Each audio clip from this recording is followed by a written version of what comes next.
Hey everyone, it's Towel D, and welcome back to our Clam Man 2 Open Mic Adventure. Oh, I'm so happy to play this game again. Like, I just love it, and I still can't believe it's free on Steam.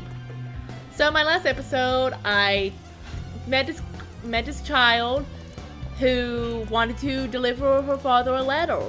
So I did, and her dad is actually kind of a POS. I ain't gonna lie, he's kind of a, a bully. But not to fear. We're gonna keep on keeping on. Ooh, posters. Let's go over here. I don't think I've ever been this way.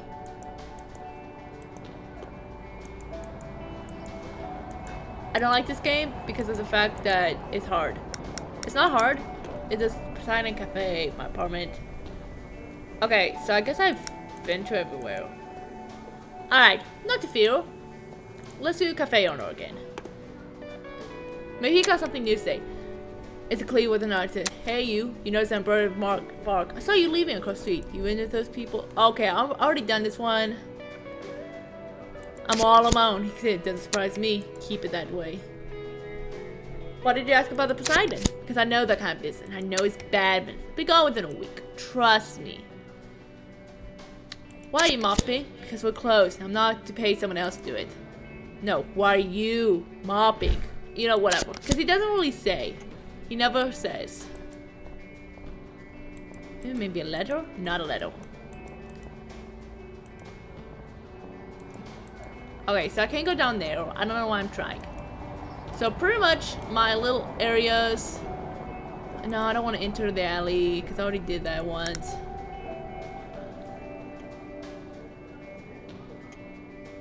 So this world is pretty small. What's up? Have you been Nat? Same old, same old. Get sent up. Daily match, what are you performing, right? Okay, so I've already talked to them. I got a Skeeter Daddle. Ah, yeah, because I've already talked to them. So I guess I just have to... I already did my apartment. Okay. We work on about moving... How come you're hauling butter? I don't know. I don't care. I just haul. You should look into hauling magnets instead. Way more versatile. I don't know what that means, and I also could not care any less. Please stop talking. About moving the truck, get rid of it, push it, make the guy move it. Anything that lets me get out of here. Guess I gotta take care of some business. Why don't you just back up and drive around? Because this is my route. You don't deviate from the route. That makes so much sense. It hurts. Yep. Okay, maybe I don't want. Maybe you could deviate from the route just a little bit as a treat. Look, even if I wanted back up, there's a bunch of kids back there. My insurance doesn't cover that. What if I make them move? He stops. The sight from making the other truck move clearly means a lot to him. But eventually, if you can make them move, then maybe I can back up. We'll see. I should get going. Finally, a good idea. Okay. So I'll talk to the teens. Hey, teens. What's up? I need you guys to move so I can... You mean the Durak who's been shouting at the guy by the store? I would not expect your whole voice to be that. Yeah. Why would we want to help him out? He's an okay dude, just frustrated. If that's how you act when you're frustrated, you're not a good dude. That's not a hard thing to understand. She got a point. That. She does. Being annoyed or frustrated isn't an excuse to act like a swollich. Like, if it's a sudden reaction, fine. But this guy has been shouting and pissing around for a while now. I love the voices. Big baby energy. Can't you just play dice somewhere else? We could. Probably. Technically. But if it bothers this guy, we're most definitely going to stay right here. Convince him to move. Yeah! It's not just about making it easier for the trucker. He's taking out on the delivery guy, and he doesn't deserve that. You should tell him that. I get you guys wanting to piss this guy up, but he's really bothering the delivery guy. He doesn't deserve that. Teens look among each other, commenting what you said. Nate looks at the trucker with a sigh. So, you'll move? Ugh, fine. Tell asshole that we'll move as soon as he starts backing up. End. Sweet. Alright, so I'm gonna do another quest. The trucker stares down the road and groans. It's still there. Weren't you gonna do something about it? Teenagers will move. You're clear to back up. His brows froze as he swings his head aside to scan for the teens. They moved out of the way, but it's clear that this wasn't the outcome he was hoping for. Sure, but I'm not sure there's enough space either way. The problem is solved. Do you want me to help you back it up? No, I can do it fine by myself. He grunts later, sexually side. Fine, guess I'll head out. Godspeed, buttered delivery man. He rubs his eyes once more. This has been a horrible day. He doesn't wait for a response. Instead, climbs to the driver's seat of his truck.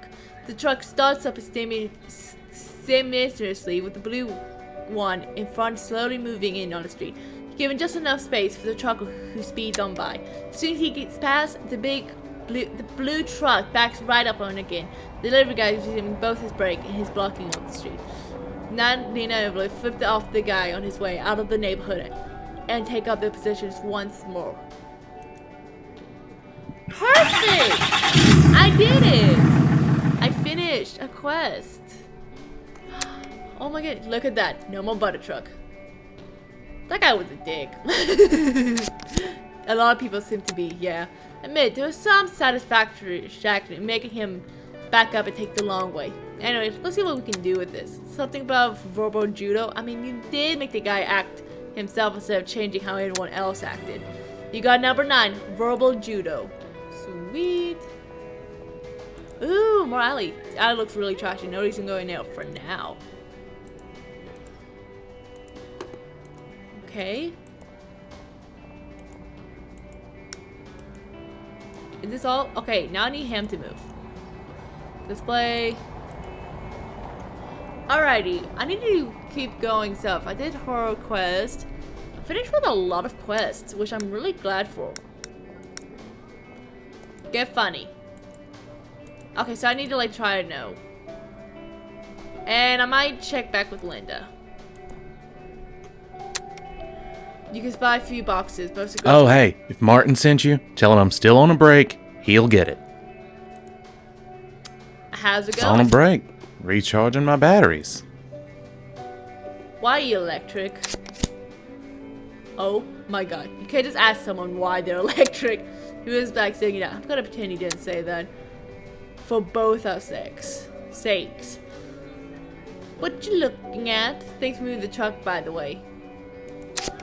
He gives you a nod and a smile. No problem, dude.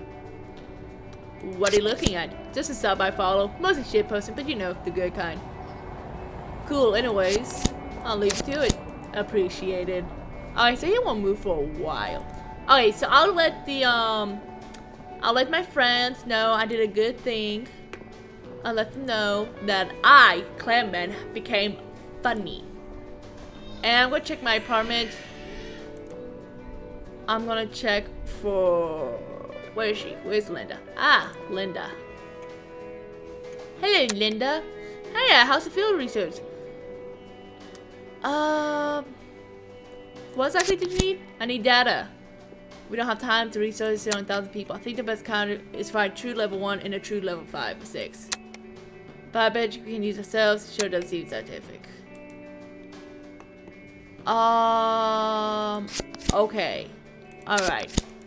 Good luck. So I haven't found anyone yet. So I guess I have to do it on a different day. Okay, which is fine. So now I'm gonna go to the club. And I'm gonna tell them exactly how funny I am. Okay, and they're gonna haha and hee hee and laugh and giggle and snort. And it's gonna be amazing. Freaking amazing. The Triad. Creating greasy with a friend. Hey, how are things coming along? Got my 3 jokes? I'm ready. Cool, which is spot down here too. Guys haven't moved an inch. Anything else I can help with? Dude, you've already done tons. We're pretty much all set up. Spotlight is up, PA system works, bar stock, fingers crossed. We're going through our sets, workshopping jokes. What about you? How do you feel about your bits? Self-awareness low. They're amazing, have the best jokes. I could say I haven't had time to try them out. Understandable. Yeah, I can't blame you for that. You've had less than a day to come up with an entire routine. That's not easy. That's a recipe for disaster for sure. Clay, there's still some stuff to do. It's not like we can sit back and do nothing until the show starts. To think things over, Edna declares, one of us can go. She looks at Al and Clayton for approval. The other 2 can handle the rest. Yeah, that sounds reasonable. Alright, so who goes? Let's see. Credit, if you have time, I'd love to help. Yeah, I'd love to help. Oh man, of course, it's the least I can do. As he prepares to get up, he looks at his two colleges. You guys will be fine, right? What's the worst that could happen? We'll be fine. You guys go ahead. Alright, man, let's go. And sweet! I get to go to a whole new place. This is exciting. The two of you make your way to the green room and go over your jokes. It takes a while, but eventually you manage to turn the jokes into actual bits. Go you! The opening doors near. You hear the rubbling of chairs and a sea of voices pour into the club. Guess people found the spot after all. Sweet! Creighton stretches, letting out a groan, followed by a deep exhale. He doesn't see very Getting nervous. close. Exciting, huh? Let's go over the basics again, shall we? There's a tint of authority in the way he says that, as if he's not suggesting it, but rather commanding it. So, how do I tell jokes exactly? Just take a deep breath, look at the audience, and give them the best joke you got. Or, failing that, the one you think they'll like the most. Open your apertures, click the joke you want, and drag it out to the audience. And okay, got it. I know how to do that. That's smiley face. How do I know what jokes to tell? You don't. Not really, anyway. You can always try to imagine who you want to amuse. General audience are fairly easy. People come to clubs like this, want to laugh, which works in your favor. Critics and comedians are harder for similar reasons. Critics want to find flaws in your jokes, and a lot of comedians want to be inspired by them, but both types have heard a lot of jokes. They're harder to get a laugh out of. So if you look over at me, Alan, and Anna, don't worry, we're not worrying with laughter. He gives you a reassuring laugh. So there's basically two type of audience members. Technically, there's one more. People, you know. Not me and an Al don't count. We're already in that category. I mean, people from outside, friends, family, people you know. When you're up on stage, you become a comedian. But if the audience knows you, you become just you. You, but you're telling jokes. And telling people or having them know you're going to try to be funny is a death blow to being funny. Why? Because telling jokes is all about expectations. It's managing and subverting expectations. If you tell someone you're funny, for example, their first reaction will either be a really or say something funny. Cringe. Yep, exactly that. Anyway, just keep that in mind, yeah? Any other advice or words from wisdom? He takes a deep breath and thoughtful breath and stares at the ceiling as he lets it out and sure pops. Good question. I guess we could go over some terminology you might need.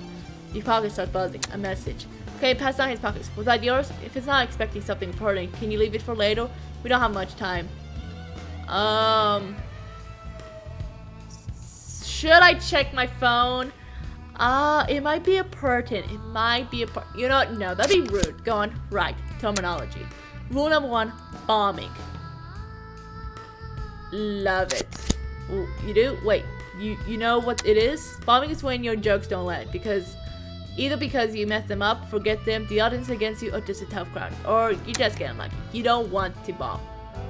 I don't want to bomb. No one does. But you probably will. Not today if you're really lucky, but you will. We all do at some point. What am I doing that's really good? How do I bomb? Tough crowd or the wrong crowd. Maybe you're doing an impression of someone that no one in the audience knows. Maybe you're doing student jokes at a corporate gig. Who knows?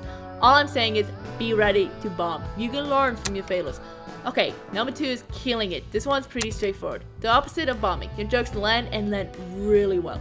You get serious laughs. Your entire set can kill it or just a single bit. I must kill. Okay, don't bomb. Kill.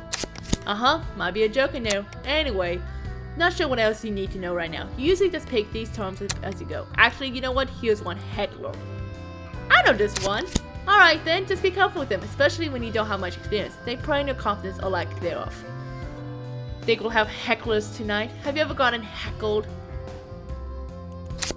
Sure, it doesn't happen often. My brain of comedy doesn't invite that. Usually, so it's mostly just assholes in my case. Comes like Edna get it differently, angrier jokes, maybe a little more controversial, gets people more reactionary. And then of course she's not a dude, and drunk assholes like to point that out. Think we'll have hecklers tonight? He shakes his head. Probably not. Opening night, no real scene in the city. Seems unlikely.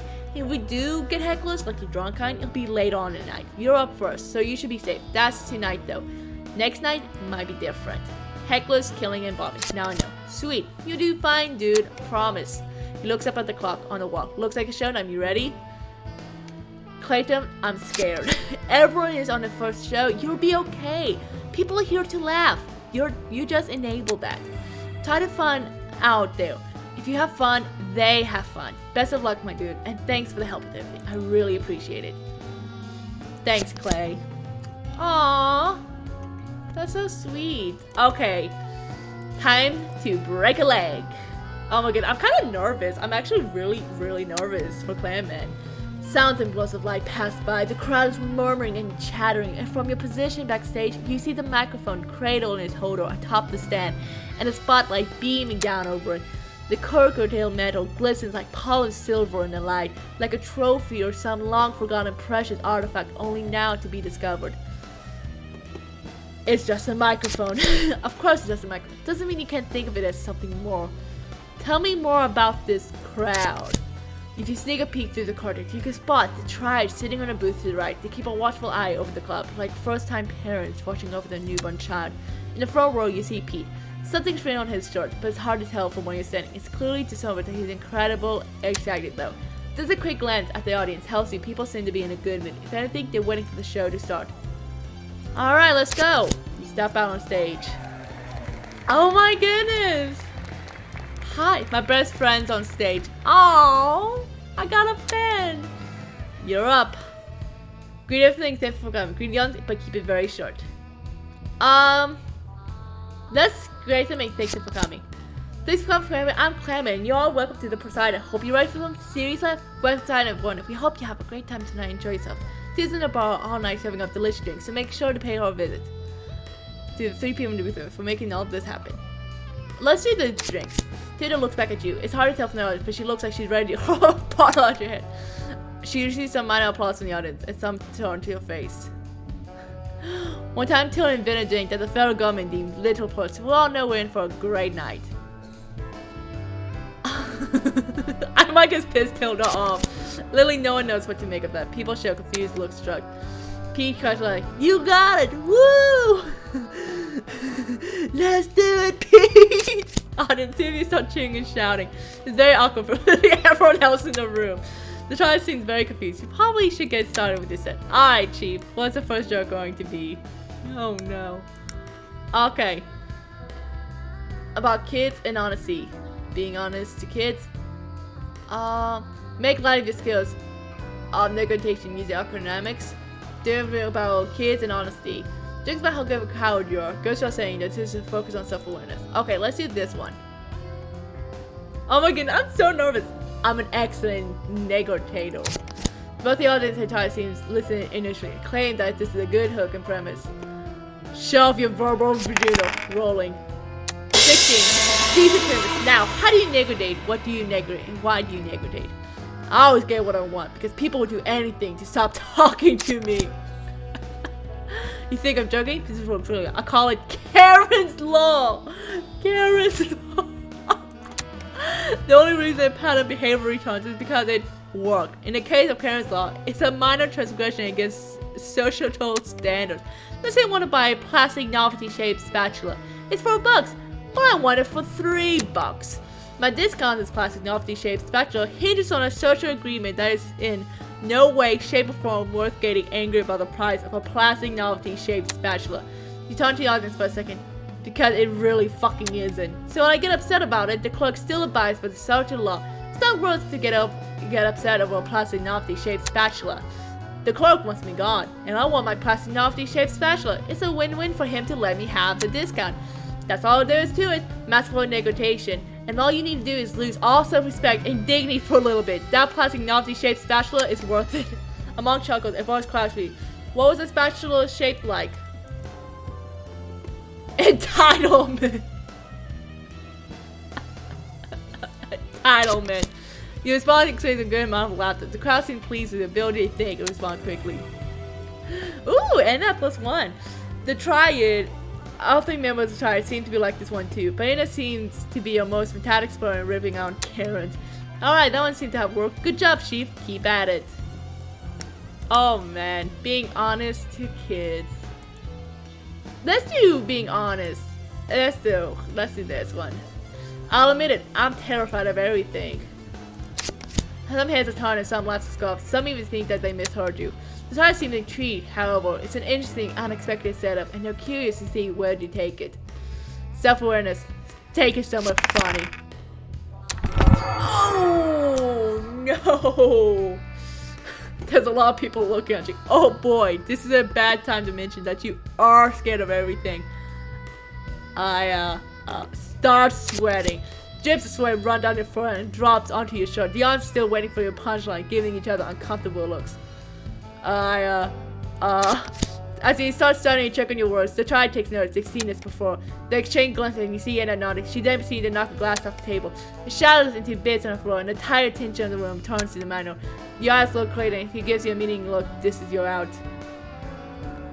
Screaming horror to shatter glass was terrifying too.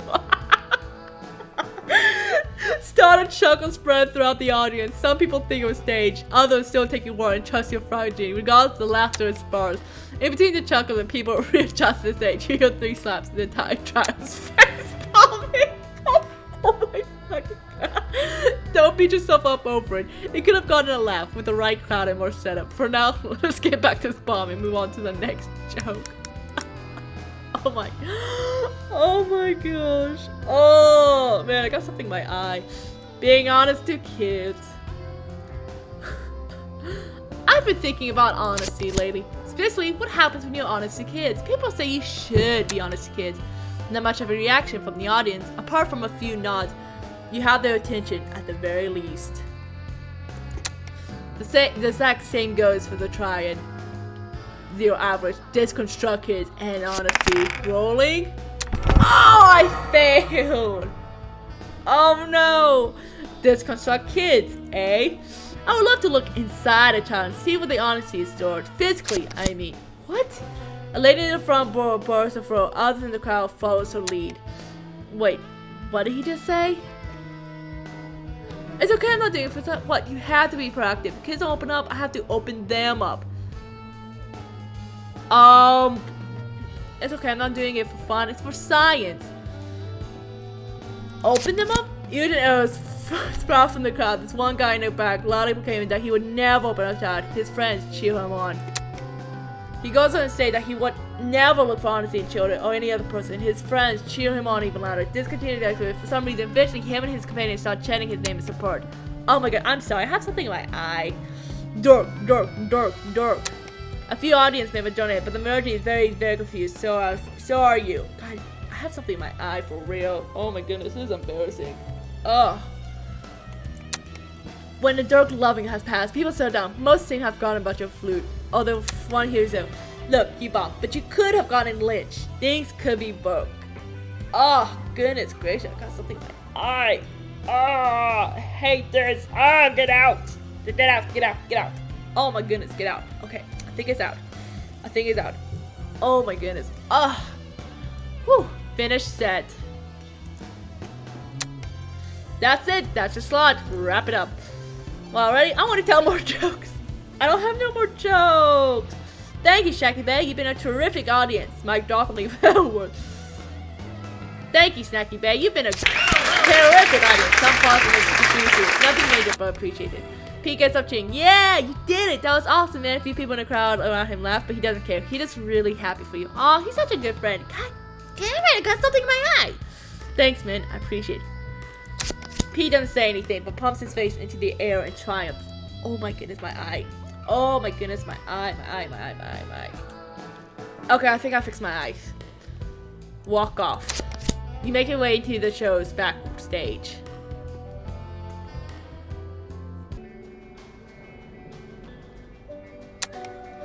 After you get off stage, the night seems to flash past in a flash. Moments flow and fade to distant memory. Pete congratulating you in his typical excitable way. Performers that try following the opening, chuckles and laughter. Before you know it, the night's over. The club starts clearing out, and Clayton nudges you outside along with Edna and Al. The quiet, cold Indian alley behind the Poseidon is a welcome contrast to the noisy heat that club's interior. You, along with your newfound Prius, step outside with drinks in hand. Clayton takes a long swig from the glass and rests his entire weight against the railing. Inhale, exhale, and a smile on his face. After making his way down the stairs, Al plops down the trunk of the alley man mammoth and lifts his glass to toast the giant. Anna swings herself on top of the railing in one fell swoop, dangling and clanking her feet against the balusters as if controlling bursts of excess energy.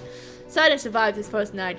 Moral is good. A toast is made in a relaxed, muted manner. It's obvious that for some, a giant weight has been lifted. Some comments and feedbacks are shared, and eventually eyes on you and your Well, set. how does it feel? I feel amazing. Hey, that's awesome, dude. Glad you had a good time. Exciting being up there, isn't it? Yes. It was over so quickly. Can't wait to get back up there again, huh? What about your set? How do you think it went? It could have gone better. Alright, so most of your jokes didn't land. That's to be expected. First time on stage, first time telling jokes. You think you got one good laugh. That's more than most people do in their first time.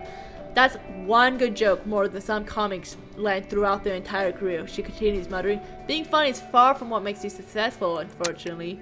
Hear, hear. Don't worry, man. It gets easier. Outside the alley, you hear more people leaving the club. They're laughing and enjoying themselves. The four of you look among yourselves. People seem to have a good time. Thanks for everything, by the way. You've been a great help.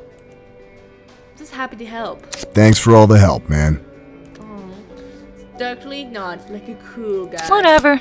I'm not all mush-mush like these two softies. I've got my eye on you, Clammy. And I got my eye on you. Shell on your head? One wrong move, and I'm stealing your shoes and filling them with pudding. She's only half joking. But she's just as happy to have you on board as me and Clay. Yes. Thanks for all your help. Somehow screen intensifies one of the squintiest squints you've ever experienced. What's your favorite kind of pudding? Chocolate. What's yours? Revenge. I hate pudding. I like vanilla. She sighs. She grins. Chocolate it is. More toast. More cheers. Moral is good. Flesh is a horde lived on your first steps on stage are dim and muted by the newfound sense of belonging. A secret society, a ragtag gang of outlaws paving their own way. Feels pretty good. So dude, ready to go do the same thing tomorrow? One tiny thing though, usually we work on these on sets for ages, years. Outdoor circles on the air, rewriting, reworking. These always take a long time until you have a set you're happy with, and that constantly lands. We want to do new material every single night.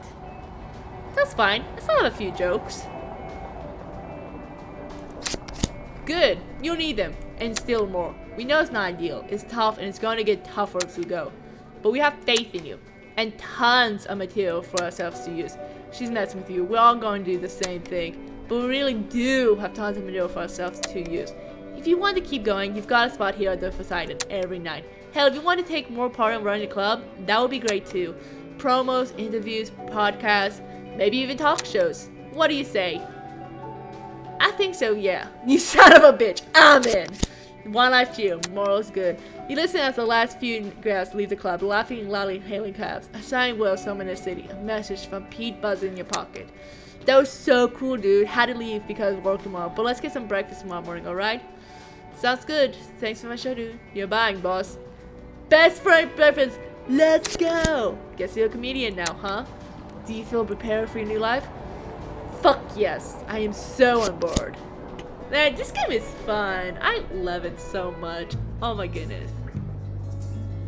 The end of day 1. Wow. It took me a while to play it. Aww, game by Mara Frost, music by Martin Holm. Aww. That was really fun. Please tell me it's not over. Please tell me it's not over. I really hope it's not over. Like, I know this game is free, and it shouldn't be. Honestly, I will buy this game in a heartbeat, okay? Because I love it that much. I love the voices. I love the graphics. I found it hilarious. Thank you for playing. Oh. You know what? I really hope that they complete this because this is amazing. I cannot wait to actually play like the whole game. I cannot wait for it at all. Oh yeah, I love this game. I really do. Like, I had a blast playing this game, and I'm actually really sad that it's over. You know, I cannot wait for the full game. I cannot. Anyways, guys, that was Clam Man 2 Open Mic. I hope you guys enjoyed this, and like always, I'll see you guys in the next video. Toodles!